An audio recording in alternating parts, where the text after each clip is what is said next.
사람들이 불안해하고 두려워하는 그 가장 밑바닥을 보면은 거기에는 바로 죽음이 있습니다. 이 죽음의 문제를 예수님께서 해결해 주셨습니다. 오늘 저와 여러분들의 예수님의 부활 앞에 예수님께서 우리의 문제를 다 해결해 주셨음으로 말미암아 더 이상 우리는 죽음의 문제로는 고민하지 않아도 되는 사람들이다라고 하는 것을 기억하며 살았으면 좋겠습니다. 여러분, 예수님께서 다시 살아나지 않았다면 우리의 믿음은 헛것이 되고 우리는 이 세상에서 가장 불쌍한 사람이 된다라고 하는 것입니다. 그만큼 이 부활은 기독교 신앙에 있어서의 핵심 중에 핵심이라고 할 수가 있습니다. 오늘 저와 여러분들의 삶 가운데서도 부활의 가치를 제대로 알고 있는지를 한번 점검해 보아야 합니다. 그래서 오늘 설교 제목을 부활을 살다라고 하는 것으로 정했습니다. 예수님께서 부활에 대해서 몇 차례나 제자들에게 말씀하셨습니다. 그럼에도 불구하고 막달라 마리아나 제자들은 예수님의 부활하심을 믿지 못했다고 성경은 말합니다. 왜 이 사람들이 예수님의 부활을, 육신적인 부활입니다, 믿지 못했을까요? 이들은 막연하게 언젠가는 부활할 것을 믿습니다라고 하지만 정작 이 순간 이 현실 속에서 부활은 살지 못했던 것입니다. 그래서 우리가 아는 것과 믿는 것과 사는 것에는 차이가 있습니다. 말씀을 준비하면서 이들의 모습이 오늘 우리와 같구나라고 생각을 했습니다. 믿음의 포인트가 각각 다릅니다. 근데 어느 순간인가 이 제자들이 믿기 시작할 때가 있었습니다. 여러분, 요한은 개어져 있는 수건을 보고 예수님의 부활하심을 믿었습니다. 여러분들은 무엇을 보고 예수님의 부활하심을 믿겠습니까?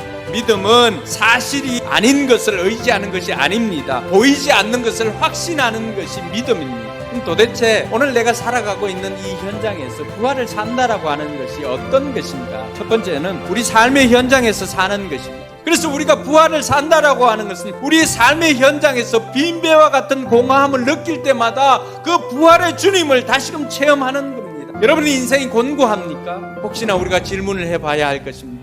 오늘 살아가고 있는 이 자리에서 나는 부활의 주님을 살지 못하고 있지는 않는지 우리가 다시 한번 질문을 해봐야 할 것입니다. 두 번째로 부활을 산다라고 하는 것은 예수님이 주인으로 사는 것입니다. 광야에서도 엠마오로 가는 두 제자와 함께 식사할 때도, 갈릴리 바닷가에서 소찬을 할 때도 호스트가 누굽니까? 예수님입니다.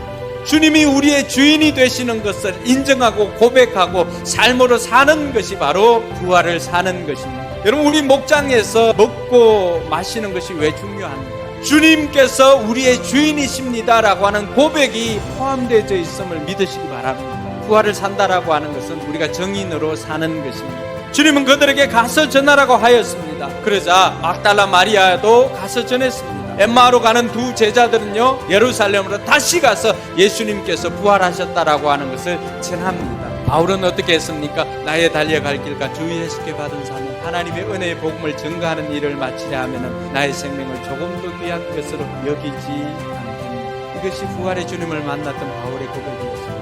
오늘 이 고백이 부활을 사는 저와 여러분들의 고백이 되기를 주님의 이름으로 축원합니다. 매일 체험되어지는 부활을 살기를 바랍니다. 자고 일어나는 것은 주님께서 언젠가 우리가 경험하게 될 부활을 매일매일 경험해 주는 것임을 고백을 하고, 오늘 또 우리에게 생명 주셔서 깨어나며 부활의 주님을 찬양하면서 우리의 삶을 통해서 이 부활을 사는 저와 여러분들이 되기를 주님의 이름으로 축원합니다.